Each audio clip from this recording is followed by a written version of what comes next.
अंतिम लीला बड़ी विचित्र होती, उस समय आराध्य देव ही संभालते हैं।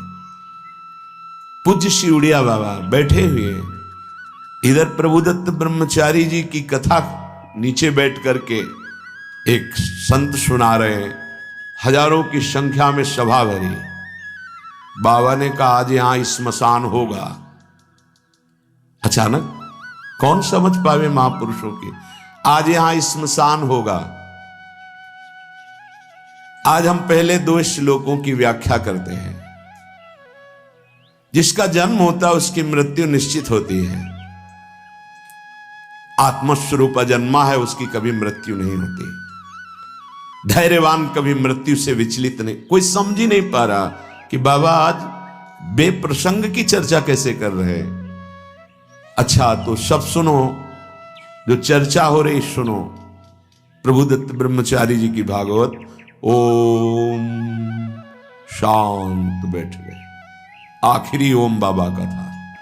बाबा को एक इंजेक्शन लगाया गया कि अंतिम समय वो चेतना जागृत। ओम बस क्या पूरे जीवन तप ज्ञान की मूर्ति अंतिम लीला कैसे जा रहे हैं। पूरे जीवन मां मां मां पुकारते हुए रामकृष्ण पर अंतिम गले में कैंसर, विविध प्रकार की पीड़ाएं। ऐसी महाभाव दशा में पूज्य भाई जी अंतिम समय में जिनका आखिरी जन्म होता है बड़ा, तो उसी लिए ये ब्रह्मबोध संपन्न महापुरुष हैं, जीवन मुक्त महापुरुष हैं, प्रेमी महापुरुष हैं।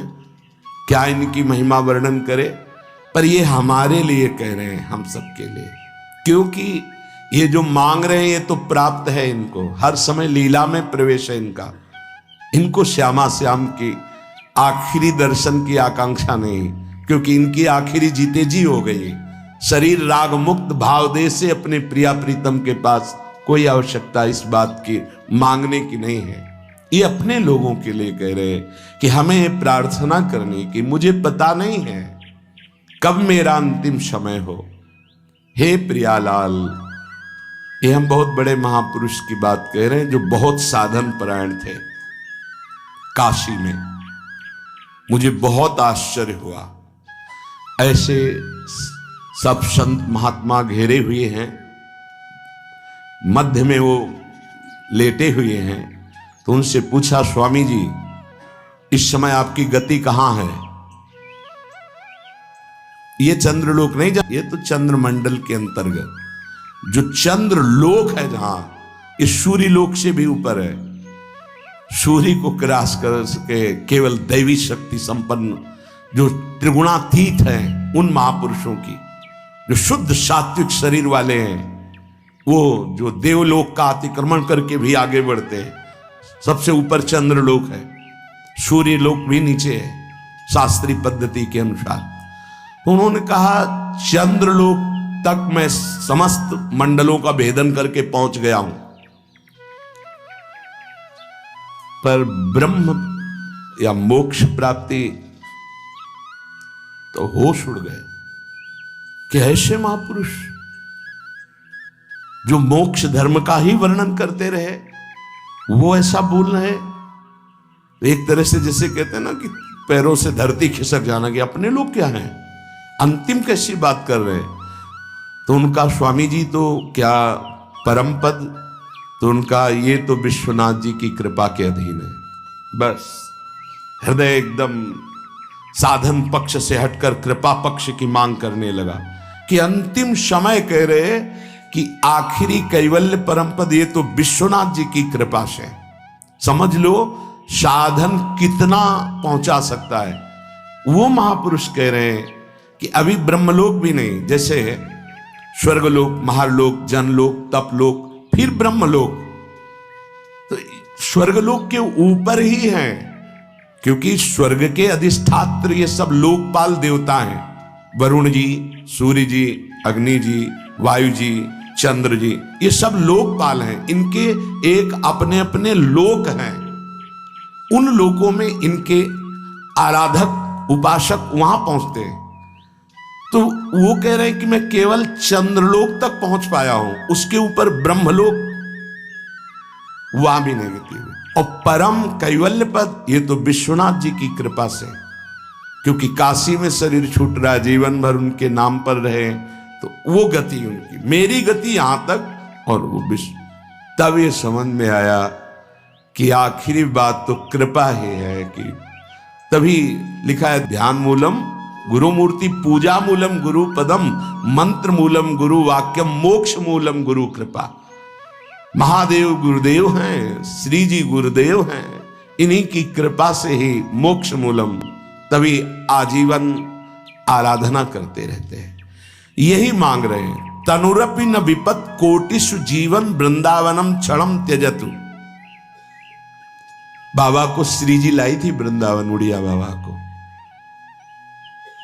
कई दिन से भूखे थे, एकांत में ब्रह्म चिंतन में बैठे हुए थे, शरीर भूखा था। पहुंच गए लाडली लाल बच्चे के रूप में संध्या काल के बाद। और बाबा मैया ने कहा है कि कोई संत भूखे बैठे हैं, रोटी पाएगा। रात होने वाली इस समय तो रोटी, दूध ले आवे? हाँ ले आओ। साथ में एक रोटी भी, एक ले आओ ले आओ। इतना मृदुल स्वभाव, इतना प्यार, इतने छोटे स्वरूप बच्चे। बाबा आश्चर्यचकित हो रहे थे कि संध्या हो रही, इस समय बच्चे बड़ा ऐसे, पहले कांसे का लोटा चलता, उसमें पका हुआ दूध, एक रोटी पाई, एक और दूध पिया, एक परमानंद की अनुभूति, विशेष उनके हृदय में अद्भुत आनंद। फिर एकदम चिंतन किया कि यहां कौन सा गांव नजदीक है। तो विरक्त महापुरुष उठे, काफी दूर खोजते, एक व्यक्ति मिला, बोले हाँ गांव नजदीक कोई है? बोले 10 किलोमीटर आसपास कोई गांव नहीं। अच्छा ठीक है। बैठे एकांत में आकर जो चिंतन किया तो देखा प्रिया प्रीतम। बोले ठीक है, अब आपका बुलावा आ रहा है तो हम आ रहे हैं आजीवन वृंदावन के लिए। देखो अंतिम यही लीलापूर्ण, बड़े करुणा में खींच लेते हैं, आओ खींच लेते हैं। तुम्हारा पवित्र हृदय हो गया है, बहुत तप किया है, आओ मैं तुम्हें परम पद प्रदान करती हूं। बड़े कृपालु श्री प्रियालाल। एक चीज ध्यान रखनी है, तनुरपि न विपत कोटिषु, करोड़ों प्रकार के संकट आ जाए तो भी छोड़ना नहीं, ये अंतिम बन जाएगा। जिनको अखंड वृंदावन वास मिल गया है सावधान होकर सुने, और जिनको नहीं मिला है तो आश्रय ले ले। कई बार चर्चा की, रजरानी चरणामृत साथ है, वृंदावन का आश्रय है, और वाणी जी साथ है, तो जहां शरीर छूटेगा, जैसे भारतीय सैनिक राजकीय विभाग का कहीं भी शरीर छोड़े, भारत के आज्ञा के अनुसार, सरकार की आज्ञा के अनुसार गया हो, तो तिरंगे पे ही स्वागत होते हुए उसको भारत ही लाया जाएगा। ऐसे ही हम वृंदावन प्रिया प्रीतम के उपासी, कहीं भी शरीर छूटे, आप सम्मान पूर्वक श्रीधाम वृंदावन लाडली जी के महल में ही आएंगे, विश्वास कर लीजिए।